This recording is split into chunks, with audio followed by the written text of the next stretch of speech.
So you've got to find a way from an industry-wide standpoint to participate in the dealer association's success. You're all vested in it in this world. We always say the nonprofit status it's a tax status, not a business model, right? We're not trying to lose money, but we're also not trying to make money, because every single dime that you put into the dealer association goes right back into the industry, supporting and growing dealers.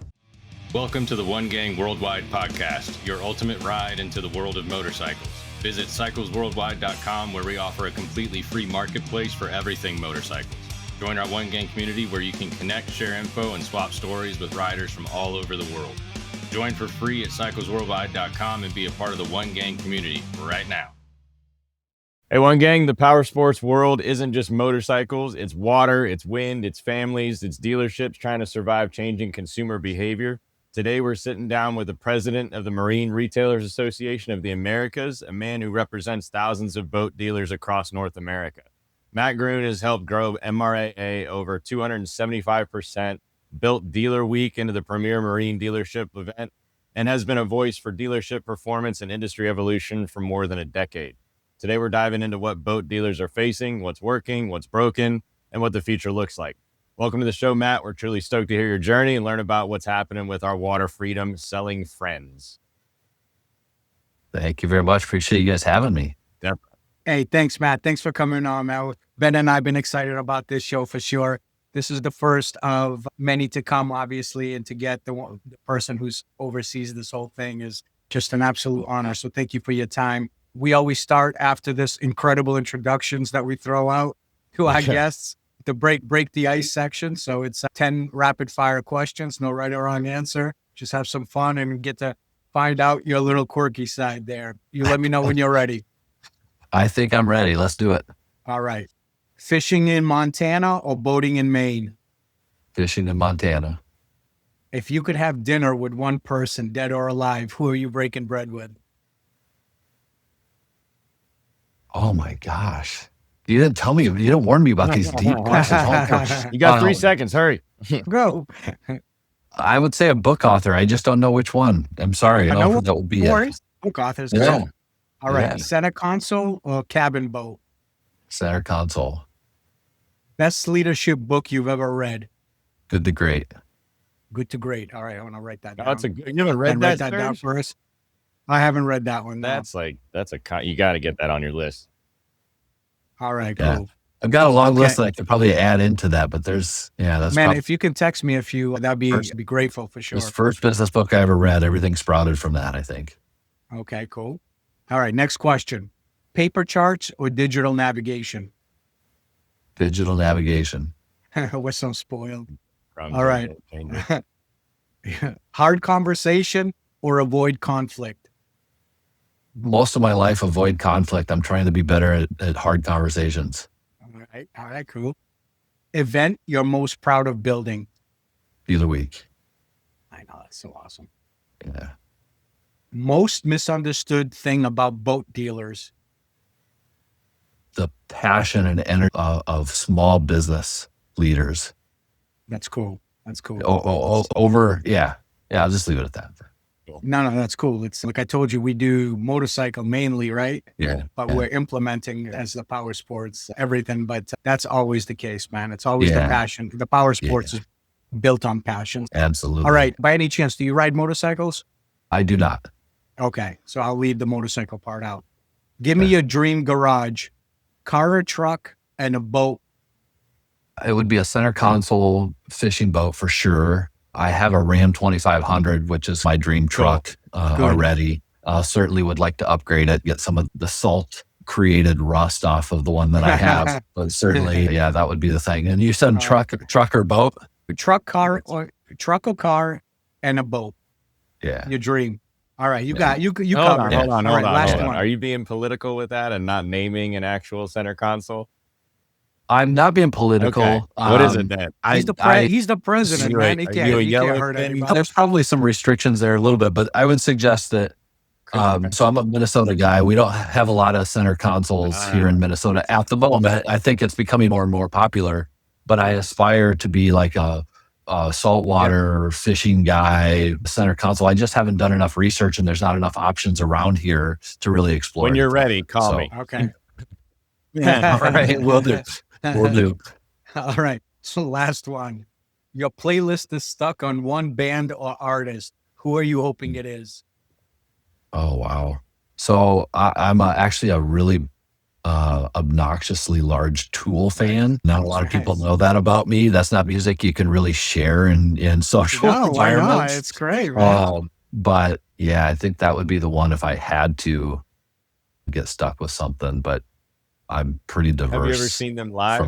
From I like probably 9 or 10 times. Maynard It's is a amazing. madman. Yeah, Absolutely incredible. Yeah. So I think I saw him in Lollapalooza, I think in 92. Cool. Nice. I think it was 92, 94, somewhere in that range. And it just blew my mind. Yeah. They're a great band for sure. Yeah. All right, man. You did it. You did it. All right. I think that might be that was the fastest time for anybody who talks about boats. You're our first guest. So you got the record right now. Yeah, you got the record. Yeah. All right, man. So let's get into the early days. Tell us about where you grew up, what kind of kid you were, what kind of household you had that shaped your early work ethic and interests.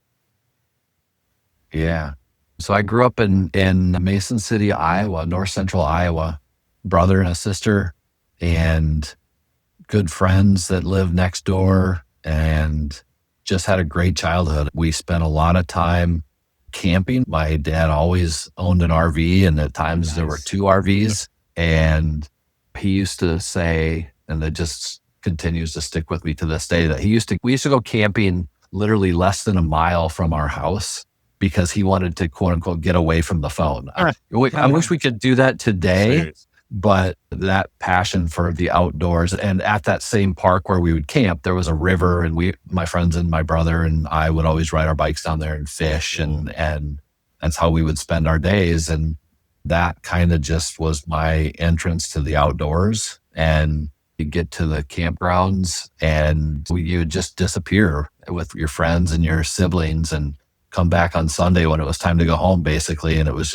awesome.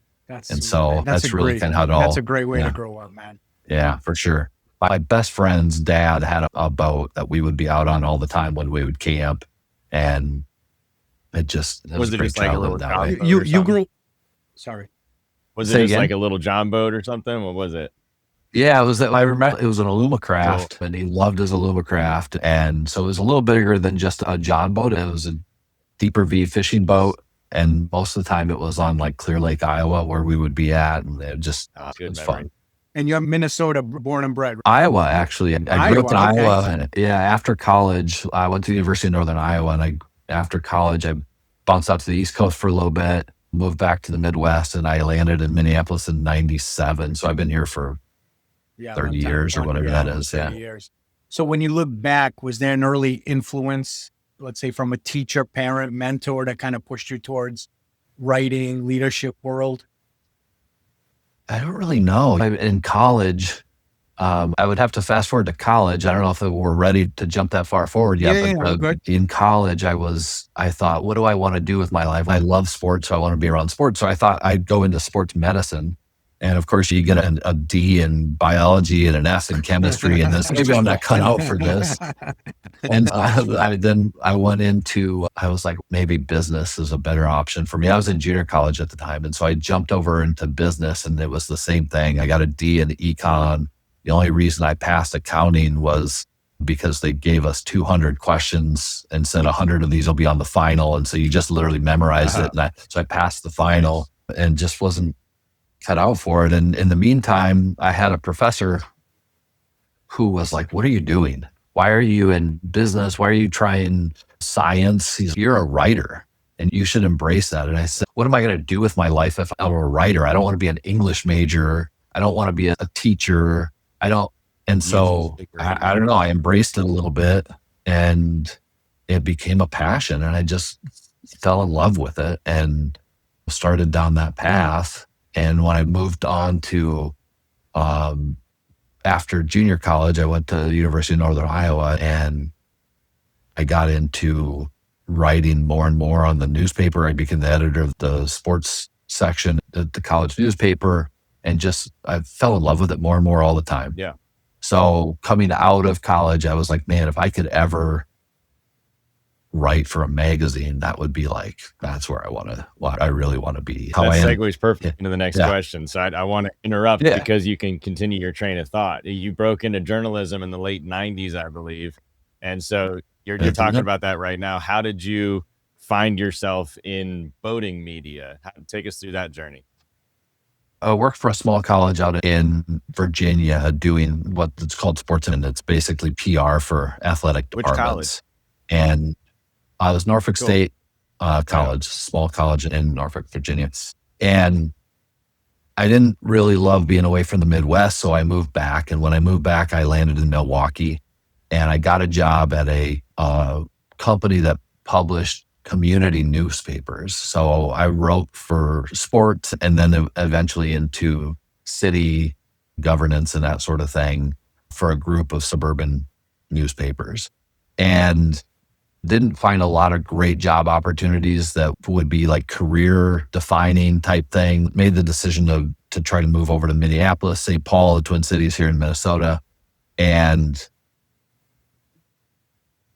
I remember at the time, of course, we had the Star Tribune newspaper, and that was like every Sunday, there was like 7 sections of help wanted ads, right? I mean, obviously don't have that as much anymore. It's all online, but I remember going through and highlighting all of the jobs that I was wanting to apply for. And I ran across one job, and it was like, I remember exactly what it said, but basically it was like, boating publication seeks associate editor, looking for journalism background, no boating experience necessary, we'll train you type of thing.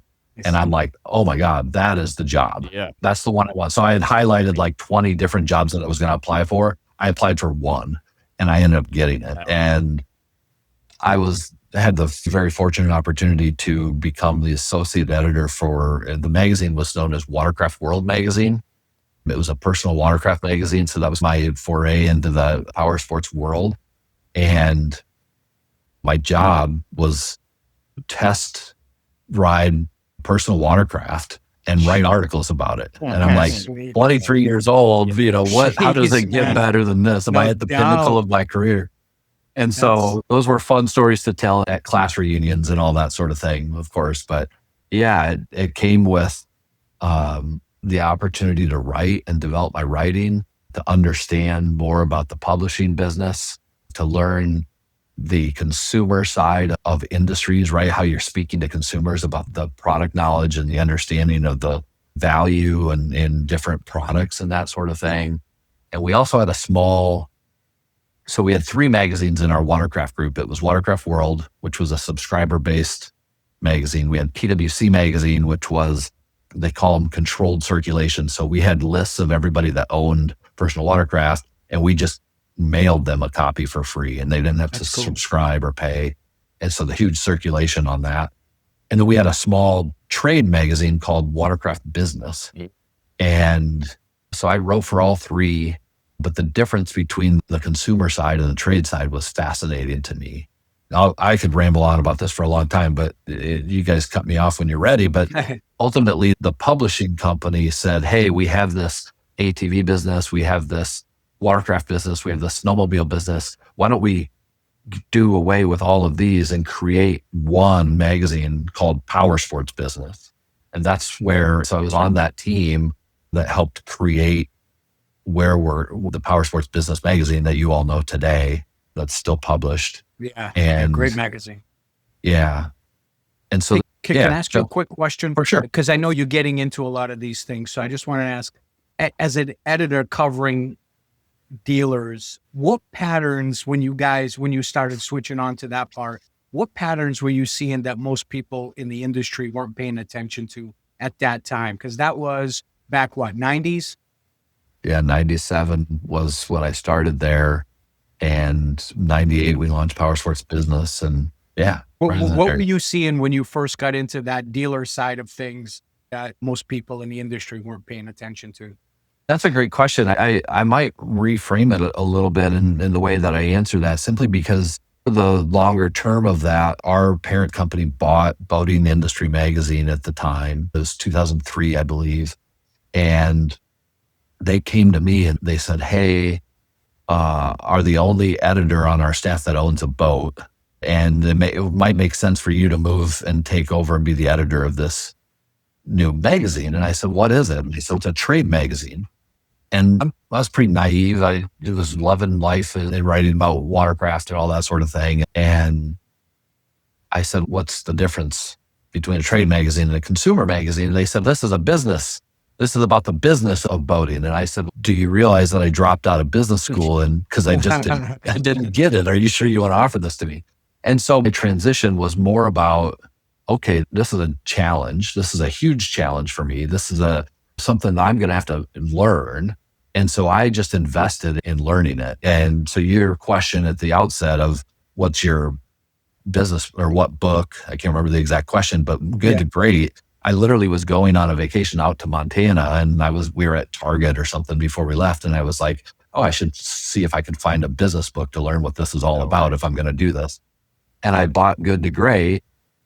And I just was like, it was so inspirational to me to understand this is what business is all about. And so Good to Great's broken down really into, I can't remember, I think it's 6 different elements of running a business. And I just took each element and I said, okay, now I'm going to read as much as I can about this. And now I'm going to take this element and read as much as I can about this. And it became a learning adventure as much as it was a career. And that's what's been the backbone for me throughout the rest of my career. It's been an understanding. And one of the great quotes in that book that I'm sure I'll screw up, but one of the leaders that was recognized in there and interviewed and was quoted in there basically said something along the lines of, they asked him what made him such a great leader. And he said, I just always believed that I was not fully qualified to fill this role. And so he spent his time learning. And then I just adopted that mantra that there's always more that I can learn. And that's why I read so much. That's why I went to a conference over this past weekend, time away just to learn and so forth. So that's been a big part of it. So I guess the long way of coming around, like I wasn't in that moment, I wasn't really trying to identify differences between what the dealers had going on and so forth. But the foundation that I tried to build there with the learning is what enabled me to really start to identify those types of differences and so forth. Yep. So it was a very pivotal moment for me in my career and where it's taken me. I never stopped trying to become qualified for the job is the quote. I looked it up for you. Yeah. Sorry. Yeah. Sir. So, yeah. Hey, Matt, sorry. at what point did you shift from reporting on the industry to wanting to actively shape it? Was there a change in that? Was there a specific moment in time that happened?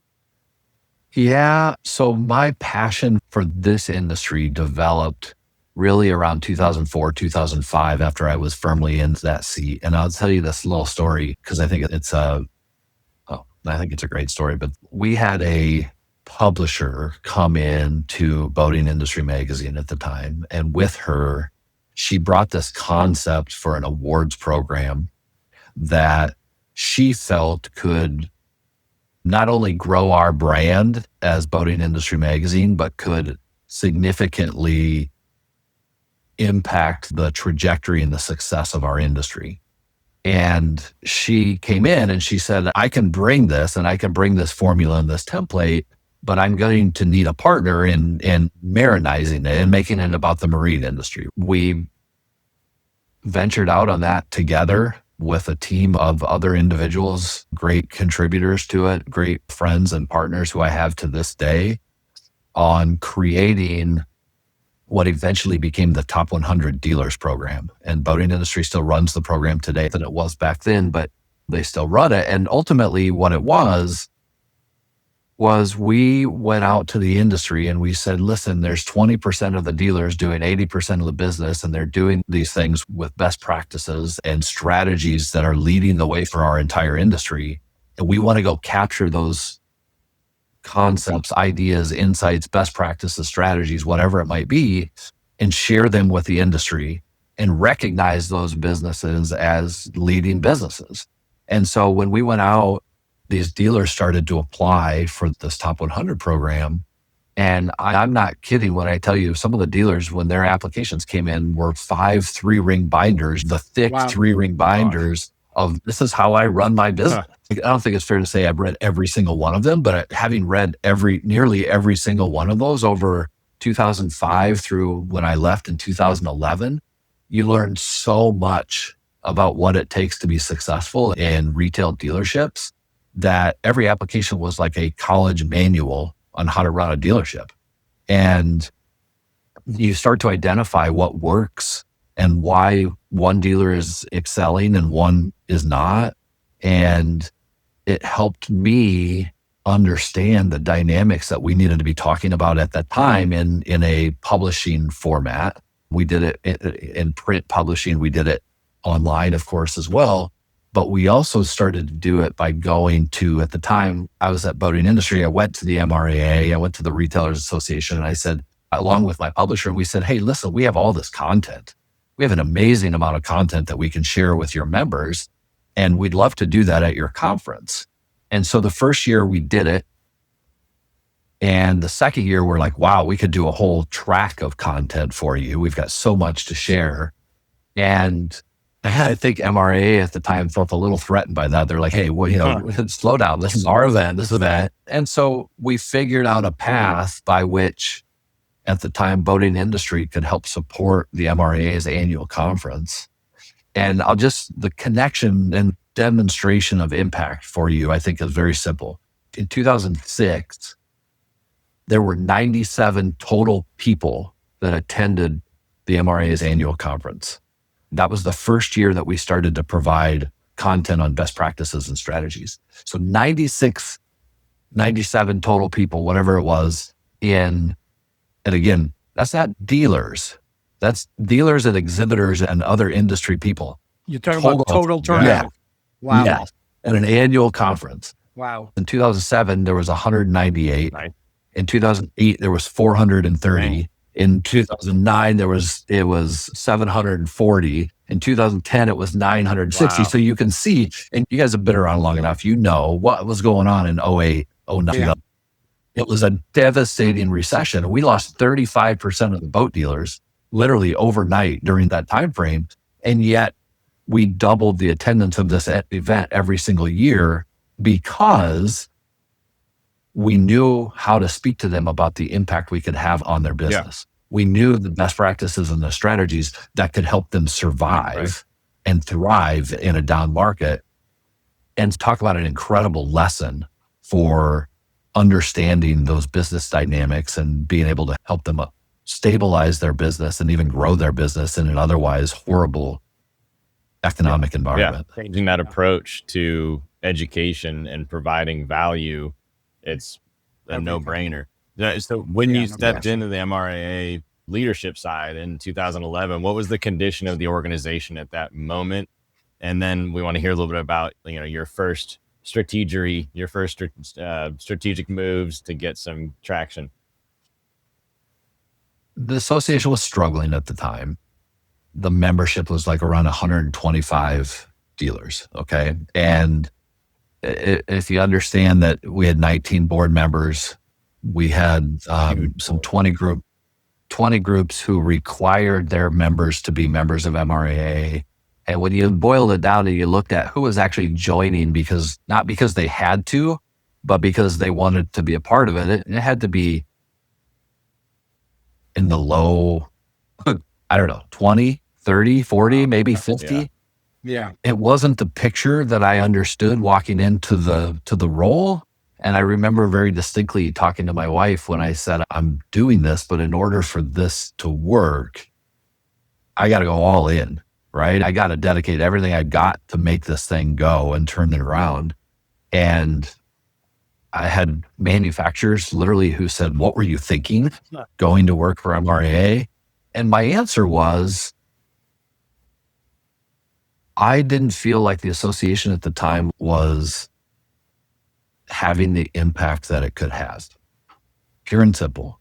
And that I believe that I understood, having gone through helping them rebuild their conference, having built out the top 100, having done all of that, I felt like I understood how to provide value to the dealer market in a way that hadn't been in existence for some time.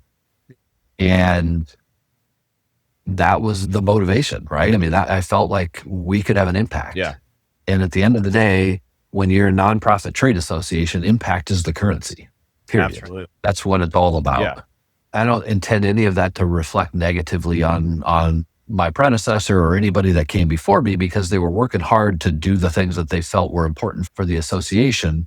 The model had just become a little tired and had needed to be readdressed. And it's one of the most rewarding parts of my entire career to have been able to do what we did as a team. And I'll make it clear, this wasn't just me. We got a team of 25 people here today who are pouring their hearts and souls into the impact that we can have members in our industry. Yeah. And it's taken every single one of them over the last 15 years or so while I've been here at MRAA to have the impact that we've had. And growing membership by over 270% is massive. Can you give us some examples of things that dealers needed that they weren't getting before, and kind of how you presented value in some different ways to them to make that impact?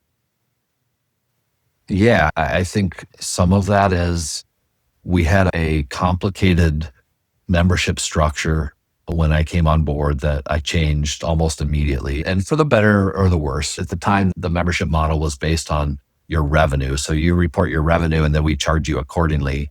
And of course, small business operators, private businesses, they're not super keen on telling anybody what their revenues are. And so it wasn't working. And so we eliminated that model. We went to a one model. We went to $300 as the rate. And we left a lot of money on the table at the time doing that. And yet the reality is we're not in this for the money, right? We're in this to be sustainable and to have impact for the industry. But simplifying that, and then simultaneously, before I started, I had a three month overlap with my predecessor, and I knew that I was moving into the job for about 7 months ahead of actually doing it. So I started building a little bit of a ramp up where when we started, I could come out swinging and say, hey, we've got all of these new benefits that you can tap into if you're a member. And I think those two things combined had an enormous impact. And then tell you a story, and some of this wasn't like a proud moment, but it was the defining moment where we understood how to do what we do. In August of 2012, a longtime friend and colleague who had worked with at the magazine came over and joined the team. And it was mid-August. And in early September, well, we'll go into all the background detail on this, but like in early September, we were about $70,000 in debt, and we had $800 in the bank. And I was like, I had this guilt because hey, you should come join. This is going to be great. We can do amazing things. And then I remember it so distinctly. It was a Thursday in early September, and I called her and I said, hey, listen, what are you working on right now? And it doesn't matter what it was, but I said, all right, so here's our situation. We have to get X number of new members signed up and paid by this date. We're not going to make payroll. And it's just the two of us, right? In my mind, I'm like, she's going to get paid and I'm going to be the one that's going to take the hit, and I'm okay with it. But it was a real moment, and it was like, holy cow. And so we came up with this plan. We had just produced a publication on PCI compliance, right? On all the threats that you have if you're not up to speed on all the compliance issues and all of that sort of thing. And a partner had created it for us. And so we literally dropped everything we were doing at that moment. And we started calling dealers, and we said, listen, we want you to join, and we have big plans for what we're going to be able to deliver for you. We need you to believe in what we're doing, but we got to have your support in order to be able to do it.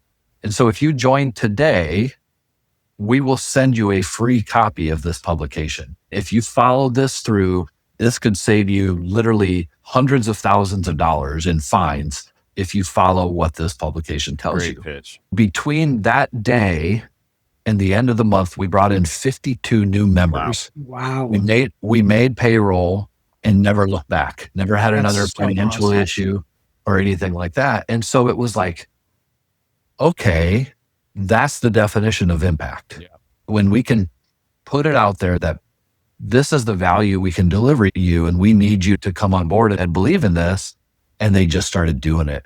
And it was one of those moments that was both in the moment so terrifying. Yeah.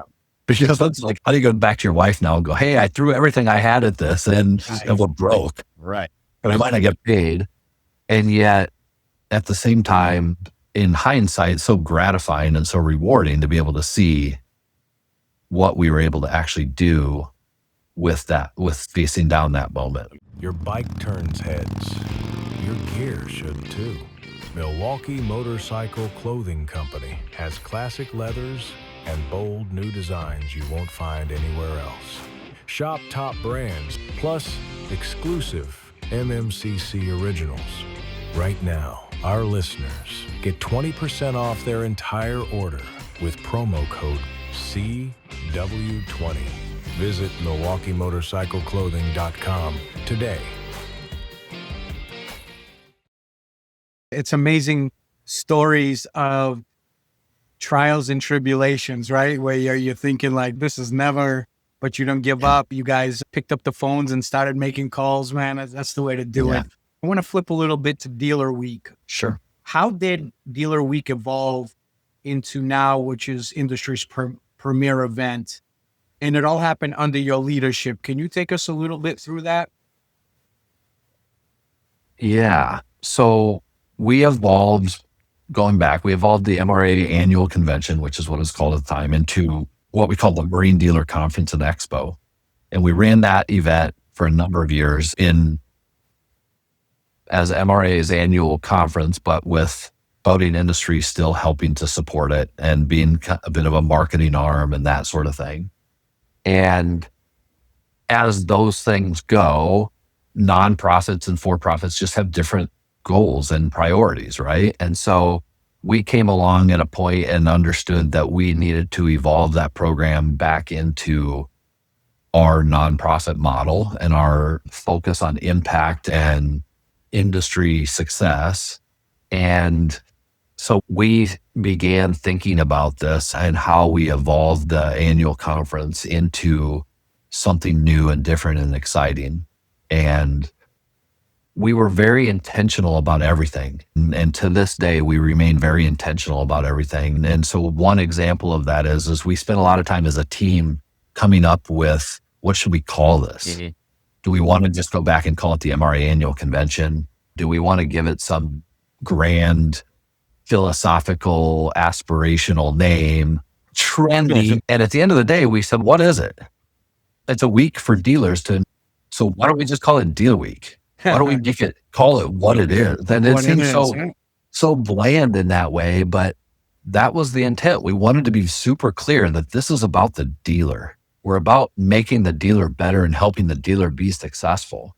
And so we called it Dealer Week. And so from there, we studied and going back to the whole learning thing, we went back to learn, what does it take to produce a world-class event? Yeah. And we literally designed step by step, touch point by touch point, how we want that experience to evolve for both our dealers and our partners, our exhibitors. And we've got a whole formula. There's an 8-part formula on how we look at the event through this lens, how we build out each of these 8 segments of the event. And every single year, and somebody on our team said this after the event this past year, he said, every single year, people come to us and say, this was the best Dealer Week ever. That's awesome. And how do you do that every year? You do it by being intentional about the way you design the event. And you do it by staying true to your purpose and your reason. There's been years where we've been tempted to, hey, we could grow our exhibit business significantly and make a bunch of money on this event if we did fill in the blank, A, B, C, or D. And we've literally made decisions to not do that because it was not in line with the focal point of the event of making the dealer better. It would have distracted and would have taken away from. And so it's hard to do at times to keep that focus on exactly what the priority has to be. There's all these temptations around that, but we've got to do it. It's crucial. It's crucial. Yeah, for sure. I was at the NPDA in Columbus for the motorcycle one, the powersports also, and that was my first time ever attending it. And it was fantastic. I'm very surprised that more dealerships and dealers across the country are not a part of this. It is such a fantastic tool, such great people. Everybody's in the same boat. You had Harley dealers, you had metric bikes, you had a combination of everything, and people talked and role played. And it was just, I don't know, it was just so awesome. It frustrates me a little bit that more motorcycle dealers aren't a part of this. They need to be, but I think that'll grow. I think as the evidence of the impact emerges more, that'll grow. And I'll share just one real quick story. In '97, when I started at Watercraft World magazine, the first week on the job, they were like, oh, by the way, you have to go to Cincinnati next week for the Powersports Dealer Expo. I think that's what it was called at the time. And I remember going to that event, and I remember just happening to go. They had a keynote from somebody that was really powerful. And I remember sitting there going, oh my God, there is so much incredible content here that this guy is sharing. Why are there not more people in this room? And I never forget the power of that in what we do and how we deliver things, like how we can get that message to more and more people. So I definitely see the impact of those things will continue to grow and support dealers at a higher level for sure. Yeah. Thank you for sharing that with us. That's awesome, education-wise for this. I wanted to ask you this for our motorcycle audience. Describe the average boat dealership today: size, structure, family-owned versus corporate. A lot. I'm not going to say a lot. I'm going to say myself, I don't know too much about it. I'm just starting to get into this and learn. So it'd be awesome to get a better understanding. Yeah. So the large majority of dealerships are family-owned small businesses. I want to say 3 publicly traded dealership organizations in the boating industry. And we also have Bass Pro Shops, Cabela's, that group, probably the largest number of retail locations. But the large majority of dealerships are small mom and pop businesses. Mm-hmm. It's hard to define what the typical looks like because there is a lot of roll up happening, a lot of mergers and acquisitions happening. Just like the motorcycle. And it is happening in the RV world, it's in the auto world. And yet you can look, and depending on what you have as a dealership, right? Boat dealers some of them have marinas. Many of them have storage, dry stacks. Yep. Some have service departments that are at secondary locations, so on and so forth. And we know, just like in power sports and RV, there's a workforce shortage, right? Have an overflowing number of technicians available to us. Man. And I would suggest that the typical is probably a location that has, 15 employees, somewhere around that number. Many of whom have smaller number of employees. Even the revenue numbers are hard to actually get at from an average standpoint because you've got Florida dealers that sell yachts, and one yacht sale can be larger than the size of an entire annual sales for a small Midwest mom and pop in a rural location. There's some disparity there, but I around 15 locations, somewhere probably up to 5 million in total sales. What's the total amount of dealerships roughly? I don't know if you know the exact count, but what's the number of boat dealerships in the United States as we speak?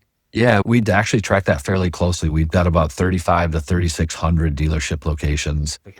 We are seeing some attrition right now with the number of dealerships because of the way that the market has been. We had such a high during COVID in some really difficult years in 23, 24, and 25. And as the market has been shrinking, just trying to identify those. They don't send press releases, of course, when they close their doors. So it's hard to track and understand what's happening out there. But we're seeing a little bit of shrinking in the marketplace today. Gotcha. And that doesn't include Canada. Canada's got another few hundred dealerships up there as well. Gotcha. What are boat dealers going through in 2026 that people outside the marine world don't see? Post-COVID, obviously, the boater world exploded. What did that boom do long-term for inventory, margins, balance sheets, et cetera? And where are we at now when the dust is settled in 2026? Yeah. Ooh, yes. COVID margins were very strong. At the time, we were literally telling dealers, I hope you're putting some of this away because this is going to last forever. 23 was really tough because we got stuck with a lot of inventory, still carrying some high expectations. And the inventory challenges really began in April of 2022. The sales started to slow down. And if you go look, April of 2022 corresponds directly when interest rates started to. And so sales started to slow. The real pain of that really took place in the 2023 model year. So 23 and 24 were cleansing years where we were trying to reduce inventory levels, get rid of product and that sort of thing. You go from an environment where you've got zero inventory expense because you can't even keep boats in stock to an environment where, I'm sure there's cases where this is worse than this, but I've talked with dealers who went to $60,000, $70,000 a month in inventory payments. Right. It's just an insane. You're talking about like floor planning, all that stuff? Yeah, curtailments. It's the same thing in the bike industry too, man. It's an absolute nightmare, man. Yeah. So that puts a lot of pressure on dealers. And I think by 2026, we're hopeful that things are going to start to rebound. There's varying forecasts that the year's going to be flat. In general, when you see these companies projecting that they're going to be flat, it probably means they're going to be a little bit down again, which for boating means that 2018 was our peak year. If you take COVID out, if you take the 2021 out, we've been on a steady decline since 2018. And that's unprecedented. We've never had nearly a decade like that where the continual downsizing of the industry. Matt, can I ask you a question? I know for the motorcycle industry, a lot of the decline has also been in addition to because the cost of the bikes have been increasing too high, right?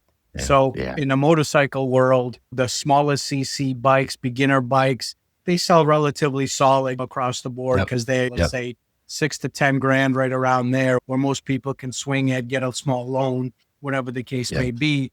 And then let's take, for example, a Harley Davidson. You're not walking out the door for less than probably 25 to 30 grand for a want buy, which is what the boats are a want. Was that a big focus also, or is that a big focus now? Because I know the motorcycle industry, the price point is a humongous focus right now. And everybody, the companies that have been doing it like the Hondas, the Kawasaki's, they're still selling pretty well. Yeah. It's the big boys, the large cruisers, they're expensive bikes that are really feeling it. Is the boating world similar? So yes, the boating world is similar in that we are having price challenges, and the data shows that the average retailed boat in 2024, I believe it is, was 78% more than the average retailed sold boat in 2018. So it's gone up significantly. And if you look at individual if you look at individual categories, some of those costs have gone up even more. But the difference here is in boating, the entry level is not a $6,000 or $7,000 boat. It is if you consider the used market to be the entry level, which technically that's the reality. But for an entry level new boat, you're paying in the 20s to 30s for a boat like that. And so, and when you say entry level, sorry to interrupt, what kind of feet are we talking? Are we talking 16 to 18, 18 to 21? Where are we on that? Probably 18 and up, I would suggest. 18 and up is considered entry level, right? Yeah, you can definitely get down into the 16s and that sort of thing. But I think the primary is going to be in that 18 and a little bit higher than that. So the difference here is that when you're talking 20 to 30 as an entry level price point, and the interest rates being what they are, those are interest rate buyers, loan buyers. And so that's put a damper on our entry level market. Conversely, the high end, the real high end, expensive or more costly boats, those are buyers that are more in the stock market and less impacted by the interest rates and so forth, and still somewhat strong part of our market. So it's a little bit different that way, I think, but those are the trends that we're seeing. Some of the entry level market's been soft, the higher end's been okay. Quick question, because you talk to all the dealerships, so you basically understand it from all aspects. And I refer to the motorcycle industry because I'm trying to understand the boating industry. And it seems like we're both obviously in the same arena at this point in time. I know that in the bike industry, that one of the big things that has happened and they're trying to work out is the dealer margins, right? The OEMs are squeezing the dealers big time. So there's very little return in regards to the way that they can price it. So they're basically just moving the inventory is the boating the same world where did the OEM start squeezing the dealers on margin? I think there's always a delicate balance in that world, right? The manufacturers suffered on some level during COVID because they couldn't build the boats, but the dealers were selling at insane margins that they had never seen. And when we came out of COVID, the manufacturers needed to move product, and it ended up with an unhealthy balance at the dealer level, but it also helped fortify the manufacturers in their ability to stay strong and have margin and make some money to sustain their business as well. And so primarily what's at play today is we have this issue out there with the consumer absolutely demanding price transparency, or what we call price clarity, understanding what they're going to pay walking out the door for a product. And there's been this game over the years of what is MSRP and what is the actual selling price. And I don't know what the differences of those, what the gaps are of those in powersports. But for example, at the Miami Boat Show, an analyst identified that there was a 17% gap between the list price, MSRP, and the actual show price. And that is a deterrent to customers, right? Absolutely. Price sensitive, interest rate sensitive customers who are going online and looking at a boat and they're seeing a price that's actually inflated by 17% more than what they'll actually pay. That's a deterrent. We're not ever going to know that they're showing up. But in solving for that and getting to a point where the industry can solve that issue and narrow that gap so that the customer can see a more realistic price, there is a risk of compromising dealer margin, right? If they come out with a one price, this is the price, and it's a small margin for the dealer that's not sustainable for them to be able to provide the level of service that they want and so forth, then that's detrimental. So we're trying to figure out how to have the right conversations around that and how we communicate as the industry association, how we communicate the considerations and the balances that the dealers need to know and understand, that the manufacturers need to know and understand. Because what's happening today is the manufacturers are saying, my dealers don't want me to do it differently. They would need the MSRP because they need to over allow for a trade, or they need to be able to negotiate trade-ins. That gap provides them some of that comfort. But then you also have the dealers going, I need to be able to show a better price to get more customers in the front door, but my manufacturer dealer agreements don't allow for it. And so how do we solve for that and bring them together to talk about what's the path forward? Because we have to meet the customers where they're at. They're demanding this price transparency. So you could be sitting here on your phone while we're having the podcast and buy a Tesla, and by the time you get home, it's going to be sitting in your driveway. Or buy something on Carvana, and it's going to be sitting in your driveway. And yet we're so far away from that in the boating world at this point that we need to figure out how we bridge some of those gaps, because that's the new expectation for the consumer. I don't want to sit here and compare boating to the auto industry or power sports to the auto industry, because we're not that. We're No. not the auto industry. We operate completely differently, and we operate more on a relationship type of business. Yeah, relationship and emotion is power sports, and Absolutely. transaction and need is the auto industry. So Absolutely. But when the customer is identifying price transparency everywhere else in their life, they come into our Yeah, industries with 100%. that expectation. Absolutely. Let me ask you something about the advertising world, because I know that is a very costly thing when you have large inventory, stuff like that. Where are most boat dealers advertising today, and what kind of monthly costs are we talking about? Again, can't probably speak to the actual average monthly cost, simply because it's going to be different for big boat dealers, high volume Right. dealers, that sort of thing. But the digital marketing platforms are their primary outlet. Boat shows are integral to their strategies oftentimes. Community advertising, of course, they want to demonstrate they're part of the community and that they're involved and engaged there. So their community advertising is important, but the digital marketing approach is a real critical element of it. It's the most important. That's the way we shop now. Love it or hate it, man. This is the way a person who is walking into that dealership already knows what they're going to buy before they even walk into that dealership. So what do you see, and what are they doing, like Boat Trader, stuff like that? There's been an increase in the number of platforms in our industry for sure. So that's been evolving. Social media has been a part of it. And of course, as you all know, the proliferation of AI and how you get discovered through AI is such a new game for dealers that we're really focused on trying to help them figure out how they evolve with it, how they drive discovery for consumers, and they end up attracting consumers to their website. Now, obviously, the lingo is changing. It used to be all SEO, SEM, and now, depending on your preference for acronyms, it's GEO, generative AI, or AIEO. I don't know what they're calling it. Everybody calls it something different, but like, how do you make sure that you're showing up in these platforms? Because the Google search links are dead. They're going away, and you have to be producing the content on your website in a way that the AI platforms are going to find, and they're going to recommend you. Exactly right.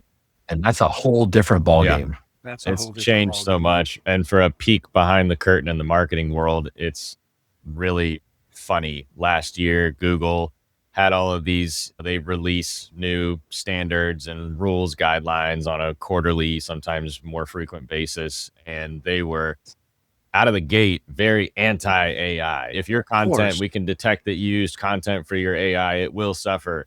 And then they slowly started changing that policy to, as long as it's useful to the user, if it's educational, if the user finds value in it, then we'll let it slide. And they kept changing this, like moving the goalposts. And then shortly after all these changes, they incorporated AI into their own search results. So the search page now, you get the very first thing is AI. So you have to gear everything towards those LLMs and their bots there. How are you going to get found? How do you have to optimize for those?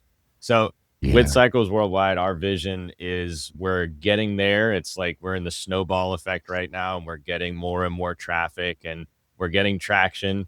The idea that we have is to bring dealers' inventory and private sellers, their inventory on into our marketplace, which would be a one-stop shop for all things power sports.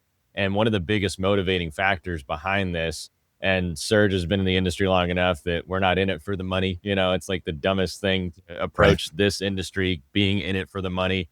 We came into it wanting to level the playing field for all dealers to get, you know, to be able to take that expensive advertising cost, and instead of throwing it into Boat Trader or these other platforms, you can save it, you know, list with Cycles Worldwide, where you're getting in front of thousands of ideal audience eyeballs. And then your money that you would be spending on marketing with these other companies and half the time throwing it away, you can redirect that into the health of your own dealer, you know, your own dealership. Do you think that we're on the right path here? Do you think that would have a great impact for dealers in the boat world as it would for the motorcycles and ATVs? basically a targeted free audience. They never pay for any kind of listings. Just make sure that they're not getting lost with cars and shoes and everything else. Sure. Yeah, I definitely think that any way that dealers can get themselves in front of consumers in a way that shows their value and their competitive dynamics is going to be incredibly valuable for them. And the thing that we wrestled with here, we looked at what could we do as MRAA in a digital marketplace concept, right? And we feared, we had a business model on it, we had a platform, we had great options and felt like we could have made an impact.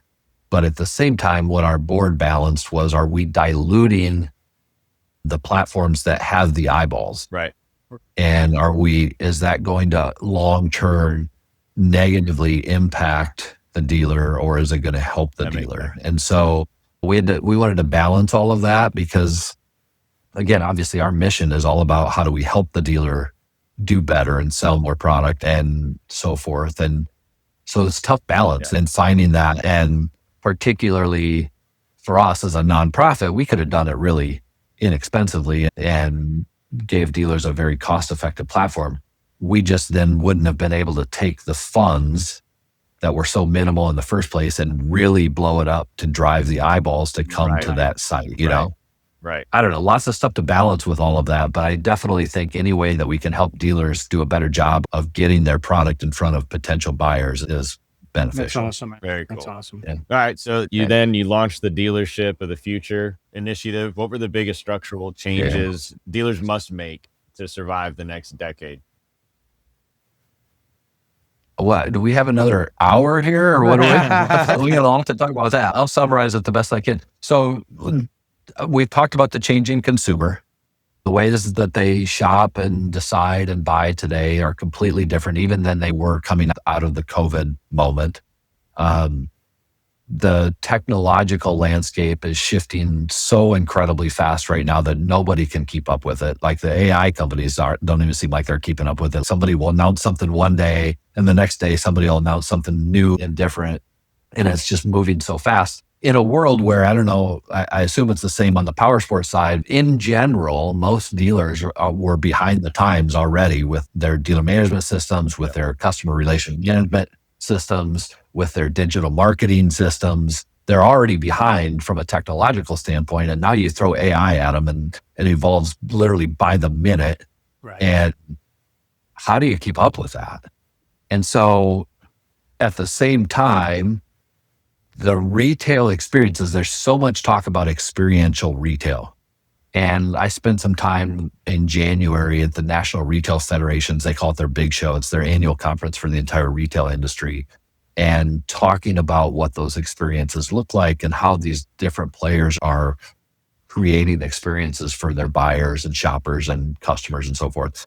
And I feel like powersports and boating are the most prime opportunities to deliver experiences. I really do. I just don't think that anybody's being intentional about it. Like really taking a step back and going, what experience could I provide my customer online before I even know they're there? And as they cross through the showroom door, what is the experience I'm providing them literally all the way through ownership? Because I've bought RVs, I've bought boats.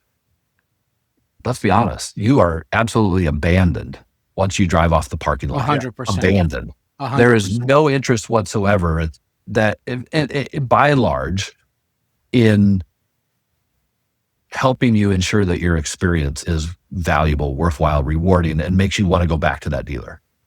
And so what we're talking about in our task force, we created a task force around the dealership of the future because we see all these forces converging on dealers and they're at a loss for what to do with it. And so our goal is to figure out how to help them with it and help them make the transition and understand what they need to be doing. A little peek behind the curtain. We've got about 15 to 20 people on our task force. It includes dealers, it includes technology companies, it includes manufacturers. Cool. And we are developing out a list of what we call imperatives for what does it mean to be a dealership of the future. And let's be honest here. This is not the dealership of the future. It's a sexy name. Yeah. Yeah. But it's not about the future. It's like last year you need to be 100%.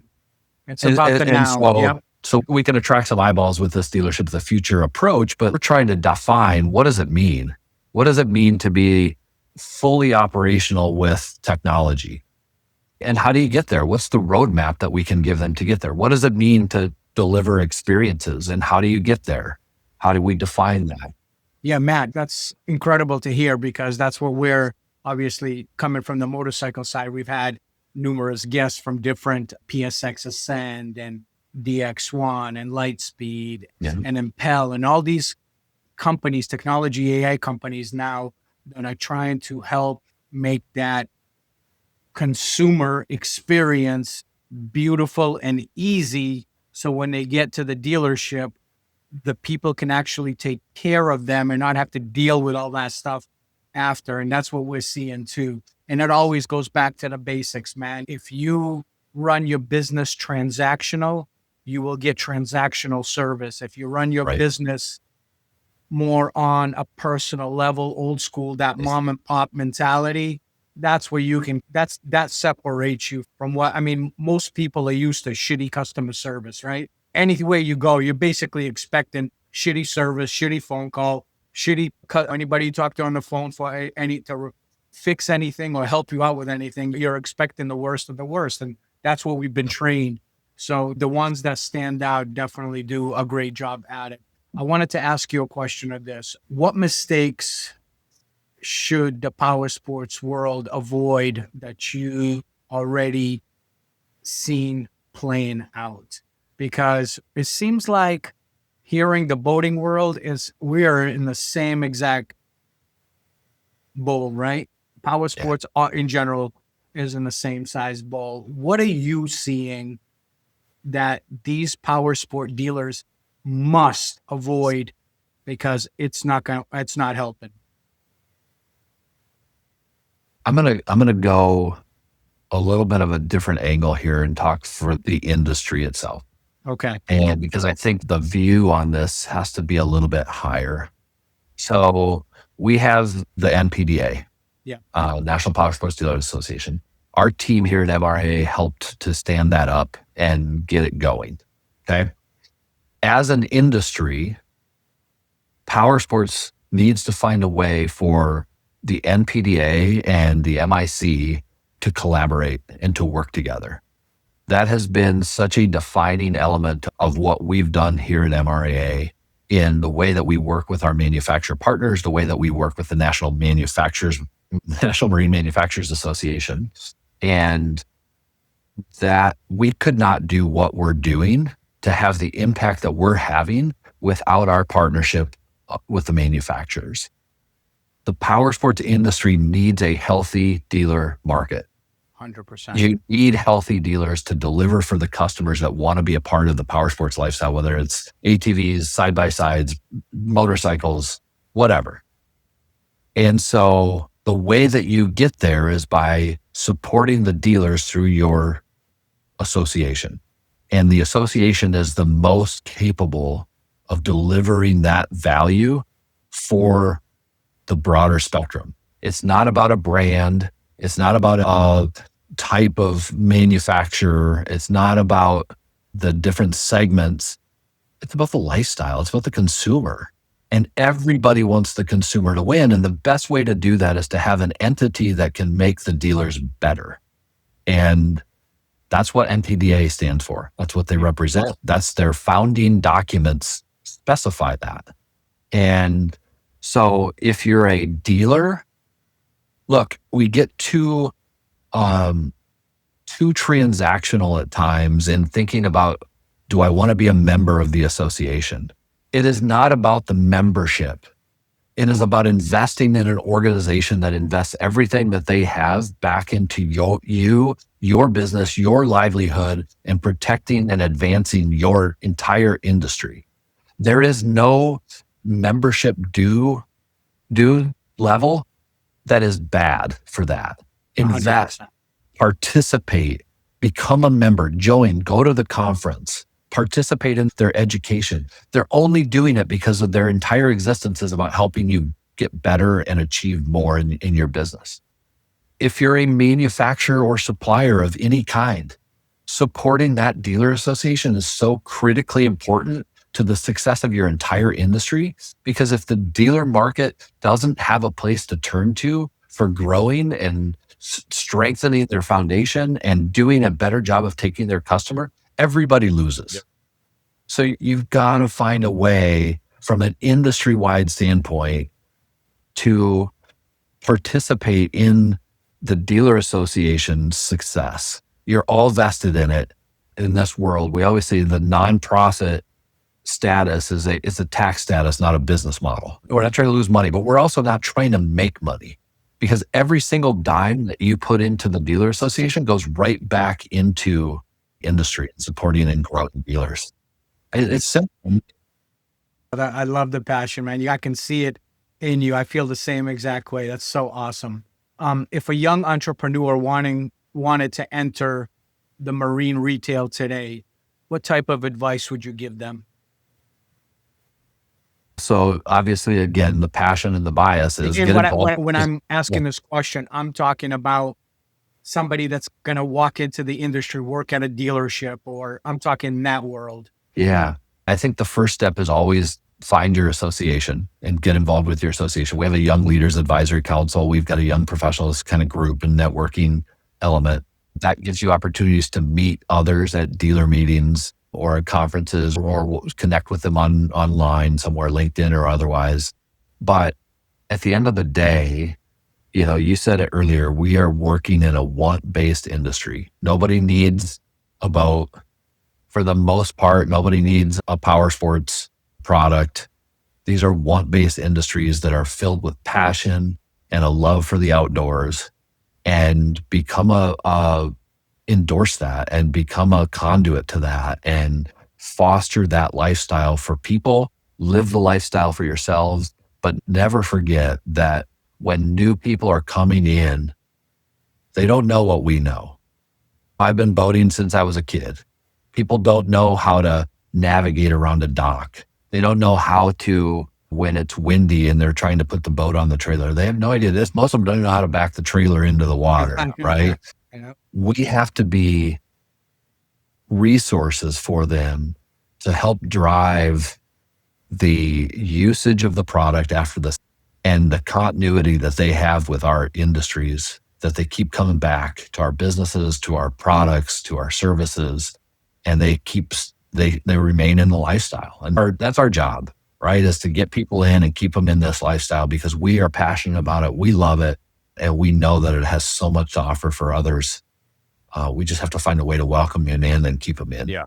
100%. I think a lot of boaters would disagree that it is a need.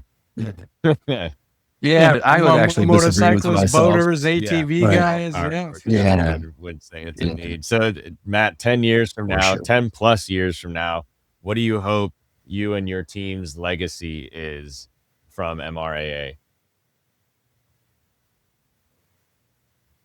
I think I have to keep going back to impact, right? The work that I'm doing, the work that our team is doing is about how we're impacting the success of our industry. And here's the type of thing that I believe, okay? So 08, 09, 2010, I mentioned it earlier, we lost 35% of the boat dealers. I don't feel like this organization, and again, with all due respect to people that have come before me, I don't think that this association was living up to the promise that it had made to the industry. I think if it was a resource, if it was providing the education, the content, the opportunities that it could have been providing, we would have lost 35% of the dealers. I really believe that. Fair, yeah. And so then you go into COVID, where we all know we had to prove that dealerships were essential businesses in order for them to be able to keep their doors open. I mean, how insane is that? It's disgusting. And I had a dealer call me one day and he said, "Hey, Matt, I've got Senator on the line with me." He's like, how can you help us get our dealerships opened up again in Minnesota? And the senator said, listen, he said, if you don't have a plan for how you're going to keep people safe, keep your customers safe, and keep your employees safe from spreading COVID, there's nothing I can do for you. And I said, Mr. Senator, I said, we just published a guide for how dealerships can operate safely with their employees and their customers during COVID. And he said, if you can send me a copy of that, I'll take a look at it. And they opened the businesses because of that. And I have evidence in other states that showed that. So that is what I mean when we're at risk of all of the boat inventory just got dropped off on all these dealerships' lots when COVID hit. And then they're closed and they have no outlet for selling these boats except for online, which again, they weren't good at selling online at the time. And so their very existence was at risk. And we stepped in to have an impact on the success of their business, on the existence, it turns out, of their business. And I believe that we were wildly successful with that. And when the post-COVID environment came, and now we've got all these problems with interest rates and price inflation and price increases and all that. Are you guys having issues with tariffs also? With tariffs and all of that. And how do we help our dealers operate in those environments? It changes with every season. And so in 10 years, if we can look back and say, look what we did here, look what we did here, look what we did here. And we can feel it. We can see it. The growth of the conference during the Great Recession. Today, our Dealer Week event brings in about 1,700 people at its peak. We've got record numbers of exhibitors that are serving our dealers now. We've got literally world-class net promoter scores on our educational programming. We're having an impact. It's hard to measure that. Maybe hopefully in 10 years, we'll be able to say, and this is the exact measurement that we can identify. But we can see the impact and we can feel it. We can understand it when we're talking to our dealers who are raving about the programs and services and events and so forth that we're delivering. And that's what makes this all rewarding. Mm-hmm. So awesome. Hey, as we close out the show, first I wanted to say, what did receiving the William B. Auto Awards, the recognition, represent to you personally? And then the second part is, where can people follow, reach out to you if they have any questions, if they want to join the MPDA or any of that stuff? How can they get a hold of you? So let's do the first one. What did the William B. Auto Award mean to you personally? First of all, I don't know how you found that. I was not prepared to talk about that. Look, it's never been for me about awards. I'm not a big awards guy. I don't like personal recognition. I'm not like, it's about impact. And I'm sorry, I keep coming back to it. No, it is. That's exactly what it is.